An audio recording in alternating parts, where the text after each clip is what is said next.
Bonjour à tous, j'espère que vous allez bien. Bienvenue sur la Science Football TV, la chaîne où on parle de football et on analyse les matchs. Aujourd'hui, on se retrouve pour une analyse du match entre Villarreal et le Real Madrid disputé ce 24 janvier 2026. Un match très intéressant parce que au-delà du score, il raconte énormément de choses sur l'état actuel du Real Madrid. Son niveau physique, sa gestion du calendrier, son milieu de terrain qui a été très important aujourd'hui et bien sûr l'impact de ses joueurs clés. On perd pas plus de temps, alors c'est parti.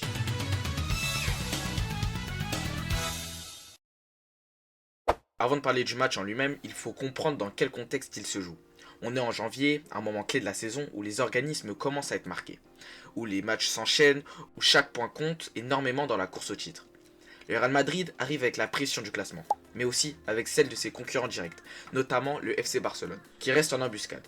Dans ce genre de configuration, un faux pas à l'extérieur peut coûter très cher sur la durée. Villarreal, de son côté, joue sans complexe, à domicile face à un géant européen. C'est typiquement le genre de match où les joueurs veulent se montrer, mettre de l'intensité et profiter de la moindre faiblesse adverse. On a un affrontement entre le Real Madrid qui a un point du FC Barcelone et qui peut passer temporairement premier de Liga face à une équipe qui veut créer l'exploit encore une fois à domicile, qui sur les 8 derniers matchs n'a perdu qu'une seule fois contre le Real Madrid à domicile. Les compositions de départ donnent déjà beaucoup d'indices sur les scénarios à venir. Côté Real Madrid, c'est un 4-3-3.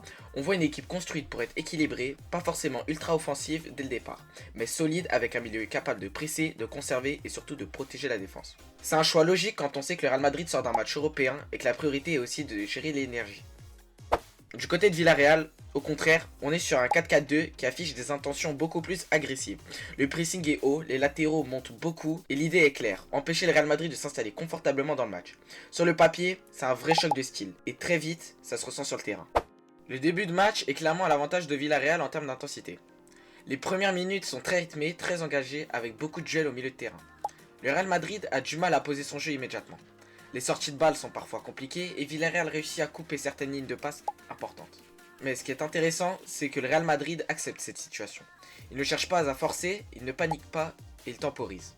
On voit une équipe qui préfère parfois reculer de quelques mètres, se regrouper, plutôt que de se livrer trop tôt. C'est une gestion très mature du début de match. Si on doit isoler un secteur clé dans ce match, c'est clairement le milieu de terrain du Real Madrid. Dans un match aussi intense avec un adversaire qui presse fort, le milieu doit faire un énorme travail. Parfois invisible, mais absolument essentiel. Jude Bellingham, par exemple, livre une prestation très complète. On parle de lui souvent pour ses buts ou ses projections, mais ici, son travail défensif est fondamental. Il coupe des trajectoires, aide ses latéraux et compense beaucoup dans les phases sans ballon. Ce genre de match montre à quel point il est devenu un joueur total. A ses côtés, les autres milieux gèrent le tempo, ralentissent quand il le faut, accélèrent quand Villarreal commence à reculer.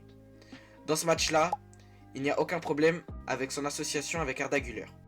C'est une bataille mentale autant que physique et le Real Madrid finit par prendre le dessus sur ce plan-là. Villarreal propose de bonnes choses, mais certaines limites apparaissent au fil du match. Le pressing très haut, très intense finit par coûter physiquement. À force de monter autant, l'équipe laisse parfois des espaces dans le dos de sa défense, surtout les transitions. Il y a quelques erreurs techniques, des ballons perdus dans des zones sensibles, qui offrent des situations intéressantes au Real Madrid.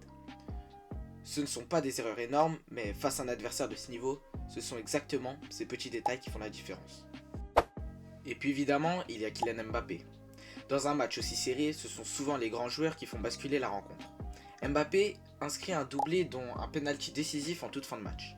Son premier but est un but où il récupère un ballon dans la surface et il termine tel un numéro 9. Le second but, qui est un penalty, a été obtenu par lui-même, étant taclé dans la surface.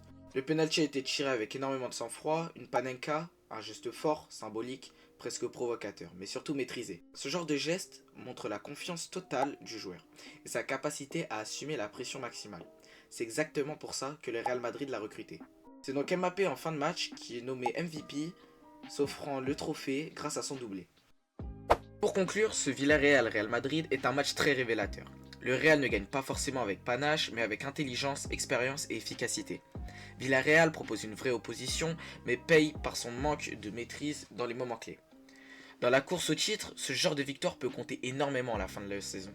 On peut voir que le Real Madrid a proposé une très bonne performance au vu des notes de l'équipe au global. Dites-moi en commentaire ce que vous avez pensé du match, si vous êtes d'accord avec les performances individuelles, et quel match vous voulez voir une analyse sur la chaîne. N'oubliez pas de liker et de vous abonner à la Saiyan Football TV et on se retrouve très vite pour une nouvelle analyse. Bye.